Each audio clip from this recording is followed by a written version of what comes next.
तो hello everyone, जैसा कि हमने एपिसोड के लास्ट में देखा कि युनबॉ गिरने वाली होती है और संजय की युनबॉ को पकड़ लेता है। फिर वो दोनों सीधे हो जाते हैं। तो संजय यू कहता है कि तुम्हें कहीं चोट तो नहीं लगी। तो युनबॉ कहती है कि नहीं, मैं ठीक हूँ, पहले हम सीजन को ढूंढते हैं। इतनी भीड़ में वो ट्रेन से बाहर नहीं निकली होगी, लगता है दूसरी बोगी में है। फिर उनको मिस्टर गू भी नजर आ जाते हैं। तो युनबॉ कहती है कि ये वही आदमी है जो सीजन के साथ था। तो संजय यू जाकर मिस्टर गू को पकड़ता है और कहता है कि ए सुन। फिर संजय यू मिस्टर गू को देखने लगता है। मिस्टर गू कहता है कि संजय यू मतलब तो जिंदा ही था। तो संजय यू कहता है कि इसका मतलब तू सीजन के साथ था। पता है एक हाई स्कूल की लड़की को तुमने यहाँ क्यों बुलाया है। तो मिस्टर गू कहते हैं कि 10 साल तक मैं तुम्हें ढूंढता रहा और तुम्हारा पहला सवाल ये है कैसा है, ठीक है सब कुछ कि नहीं, ये कौन पूछेगा। संजय यू कहता है कि हमारे जीने और मरने से मुझे क्यों फर्क पड़ेगा। तो मिस्टर गू कहते हैं कि तुम्हें कोई फर्क नहीं पड़ेगा। तो संजय यू कहता है कि बता तुम्हारा सीजन के साथ क्या रिश्ता है। इससे पहले कि संजय यू मिस्टर गू का कॉलर पकड़ता, युन मैम आकर दोनों का कॉलर पकड़ लेती हैं।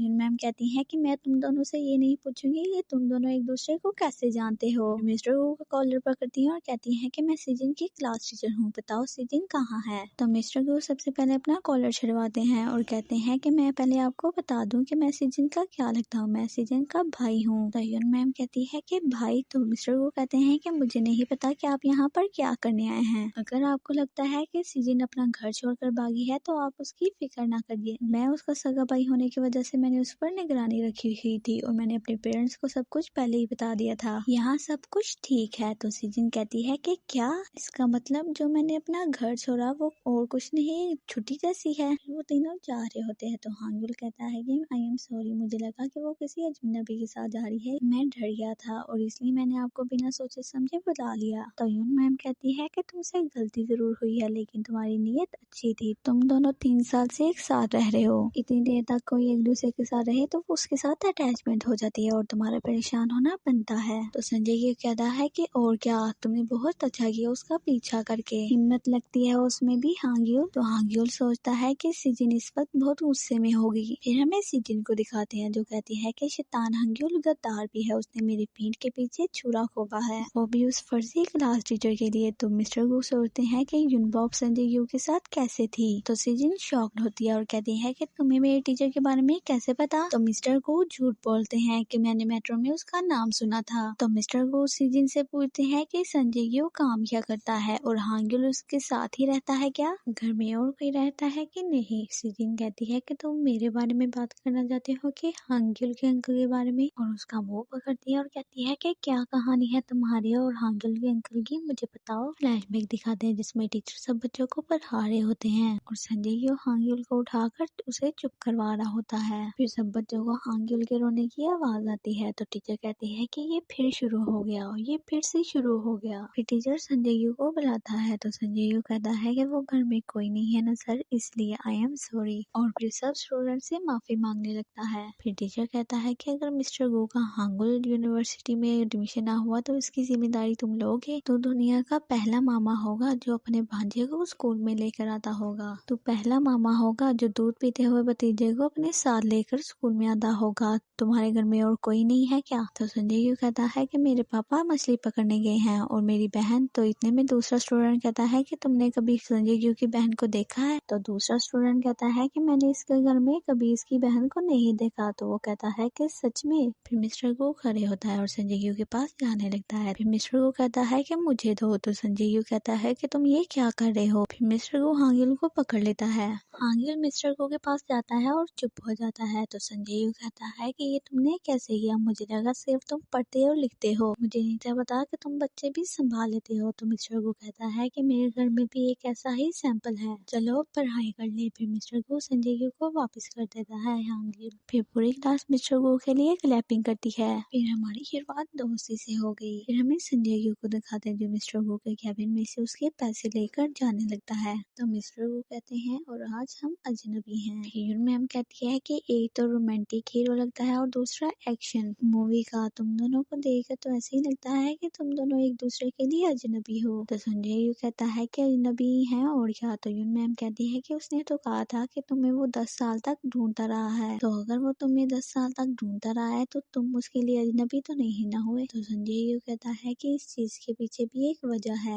तो यून मैम कहती है कि क्या है वो। तो संजय यू कहता है कि तुम टेंशन मत लो, उसके जैसा इंसान जिए या मरे मुझे घंटा फर्क नहीं पड़ता। फिर संजय यू अपनी कार एक होटल के आगे रोकता है। तो यून मैम पूछती है कि हमें तो हाईवे में जाना था, तुम यहाँ होटल पे क्यों लाए हो। तो संजय यू कहता है कि अभी 400 किलोमीटर का रास्ता है, हम सुबह से ही सफर करे हैं और घर जाने के लिए बहुत सी दूरी है और सुबह बंदा थक तो जाता है ना। तो यून मैम कहती है कि मुझे पता है कि तुम सुबह से ड्राइविंग कर रहे हो और तुम थक गए होगे। तो संजय यू कहता है कि बात मेरी नहीं है, बात हांग्युल की है और इतनी उम्र के बच्चे को अच्छी नींद चाहिए और ये सुबह से भटक रहा है। इस बच्चे को देखकर तुम्हें लगता नहीं है कि इसको आराम चाहिए। तो यून बाव कहती है कि हाँ लेकिन फिर भी। तो संजय यू कहता है कि चलो उतरो। फिर वो सब होटल के अंदर आ जाते हैं और हांग्युल सीजन को मैसेज करता है। हांग्युल कहता है कि उस दिन के लिए सॉरी और मैसेज देखते ही कॉल करना। रिसेप्शनिस्ट कहती है कि सॉरी सर, वीकेंड चल रहा है ना तो इसलिए। तो यून मैम खुश हो जाती हैं और कहती हैं कि कुछ नहीं है, यहाँ पर रूम खत्म हो चुके हैं, चलो यहाँ से चलते हैं। तो रिसेप्शनिस्ट कहती है कि रूम तो है मैम लेकिन वो फैमिली रूम है, उसमें एक डबल बेड है और एक सिंगल बेड है। तो संजय क्यों कहता है कि हमें वही कमरा दे दो। तो यून बॉब कहती है कि क्या। तो संजय क्यों कहता है कि फैमिली है तो फैमिली रूम में ही सोएगी ना, तुम्हें मसला क्या है। तो यून बॉब कहती है कि तुम दोनों फैमिली हो, मैं तुम्हारी फैमिली में नहीं आती। तो संजय क्यों कहता है कि तुमने कहा था कि क्लासरूम फैमिली बन जाती है। तो यून बॉब कहती है कि उदाहरण का समझते हो, जो कुछ सुनते हो उसका वही का वही मान लेते हो। तो संजय क्यों कहता है कि ये बताओ हमें होटल रूम में करना क्या है। तो यून बॉब कहती है कि तुम्हें क्या लगता है। तो संजय क्यों कहता है कि एक ही तो काम करना है ना, सोना है ना, और ये फैमिली रूम सही रूम है, 2 रूम बुक करने से तो बेहतर ही है। 2 रूम बुक करेंगे तो चार्जेस ज्यादा लगेंगे, इतना भी समझती नहीं हो क्या। फिर संजय क्यों और यून बॉब रूम के अंदर आते हैं तो उधर बेड के ऊपर फ्लावर से दिल बना हुआ होता है। यून बॉब कहती है कि ये किस तरह का फैमिली रूम है, फैमिली रूम ऐसा तो नहीं होता, और बेड के ऊपर से फूल सब हटाने लगती है और फिर बैठ जाती है। तो संजय यू कहता है कि तुम पहले जाकर नहा लो। तो यून बॉब कहती है कि पहले तुम जाकर नहा लो। तो फिर वो दोनों शर्माने लगते हैं। तो इतने में हांग्युल आ जाता है। तो यून बॉब कहती है कि हांग्युल तुम पहले जाकर नहा लो, तुम थक गए होगे। तो संजय यू कहता है कि हाँ तुम पहले जाकर नहा लो। तो हांग्युल कहता है कि ठीक है मैं पहले जाकर नहा लेता हूँ। फिर संजय क्यों अपना सारा सामान टेबल के ऊपर रखता है और एक्सरसाइज करने लगता है। तो यून बॉब कहती है कि ये अचानक से तुम्हें पुशअप मारने का आइडिया कहाँ से आया। तो संजय यू कहता है कि ये मेरा रोजाना का काम है, क्या तुम बिजी हो। तो यून बॉब कहती है कि भला यहाँ मुझे कौन सा काम हो सकता है। तो संजय यू कहता है कि मेरी पीठ पर बैठोगी। तो यून बॉब कहती है कि भला मैं किसी पेरेंट्स के पीठ पर क्यों बैठूंगी। तो संजय यू कहता है कि कोई वजह नहीं है, इसलिए मजा नहीं आ रहा एक्सरसाइज करने में। फिर संजय यू दूसरी एक्सरसाइज करने लगता है और यून बॉब से कहता है कि मेरा जरा पैर तो पकड़ना। तो यून बॉब कहती है कि मुझे कोई काम है। संजय यू कहता है कि तुम कैसी टीचर हो जो 2 मिनटों में कल्टी मार दी, अभी तो तुमने कहा था कि तुम्हें यहाँ पर क्या काम हो सकता है। फिर यून बॉब आकर संजय यू के पाँव पकड़ लेती है। संजय यू कहता है कि पूरे 100 करने हैं और फिर ऊपर आता है। फिर संजय क्यों यून मैम के फेस के बहुत ज्यादा करीब आ जाता है। संजय के और यून मैम दोनों पीछे हो जाते हैं। तो यून बॉब कहती है कि जो एक्सरसाइज करनी है इस होटल के जिम में जाके कर लो, रूम के अंदर तमाशा करने की क्या जरूरत है। फिर यून बॉब हांग्युल से कहती है कि जल्दी करो। फिर संजय क्यों जिम में होता है और ट्रेडमिल की स्पीड बहुत ज्यादा कर देता है। फिर संजय क्यों एक बच्चे को देखता है जो पूल की तरफ जाने लगता है। तो संजय क्यों कहता है कि वो बच्चा तो अकेला है। फिर वो बच्चा पूल के अंदर जंप कर देता है। फिर संजय यू के मोबाइल के अंदर कॉल आ रही होती है जो होटल के रूम के अंदर होता है। यून बॉब लेटी होती है, उसे आवाज आती है तो उठकर देखती है तो उसके ऊपर लिखा होता है वो औरत। तो यून बॉब कहती है कि ये वो औरत कौन है, कोई दोस्त है या गर्लफ्रेंड है, कोई एक्स गर्लफ्रेंड भी हो सकती है। वो बार बार कॉल कर रही होती है। तो यून बॉब मोबाइल लेकर जिम में आ जाती है। यून बॉब कहती है अब ये कहाँ पर चले गया। तो जब वो देखती है कि पूल के अंदर एक बच्चा डूब रहा होता है लेकिन यून बॉब को तैरना नहीं आता। तो वो कहती है कि वो बच्चे तुम ठीक तो हो। फिर वह मदद के लिए आवाजें देने लगती है। तो संजय यू आता है और पूल के अंदर जंप कर देता है। फिर वो बच्चा देखता है तो स्क्रीन पर शार्क होती है। तो वो संजय यू को शार्क समझ के डरने लगता। संजय यू कहता है कि रुक जाओ, डरना मत। जैसे जैसे शार्क आगे आकर अपना मुंह खोलती है संजय यू भी उसके आगे आ जाता है। तो वो डर के मारे स्विमिंग करने लगता है। फिर संजय यू बच्चे को पकड़ लेता है और उसको बाहर लेकर आ जाता है। तो यून बॉब कहती है कि तुम ठीक हो। तो उस बच्चे की माँ आ जाती है। तो संजय उस बच्चे को छोड़ता है। तो वो बच्चा अपनी माँ से कहता है कि इस अंकल ने मुझे डरा दिया। तो वो औरत कहती है कि क्या हुआ बेटे तुम्हें, इस अंकल ने तुम्हें कुछ किया? तो यूनबाब संजय को देखने लगती है कि इतने में वो बच्चा हाँ में सर हिलाता है। यूनबाब कहती है कि नहीं। तो संजय कहता है कि देखिए मैडम, ये सच है कि बच्चा मुझसे डर गया था, लेकिन हकीकत तो ये है। इतने में वो औरत संजय को थप्पड़ लगा देती है। तो यूनबाब को याद आता है जब उसे थप्पड़ पड़ा था। तो आरम की मामा कहती है कि तुम हो क्या किया है तुमने आरम के पापा के साथ? तो यून मैम कहती है कि ये आप क्या बातें कर रही हैं? तो आरम की मामा कहती है कि मैंने सारे सबूत देखे हैं, तुम दोनों आधी रात को कॉल पे बातें करते थे और वो तुम्हारे घर में तुम्हें मिलने भी आया था। तो यूनबाब कहती है कि आपको कोई गलत फहमी हुई है मेरे और आरम के पापा के बीच में। इतने में आरम की मामा यूनबाब को मारने लगती है और कहती है कि फ्लर्टिंग तुमने शुरू की।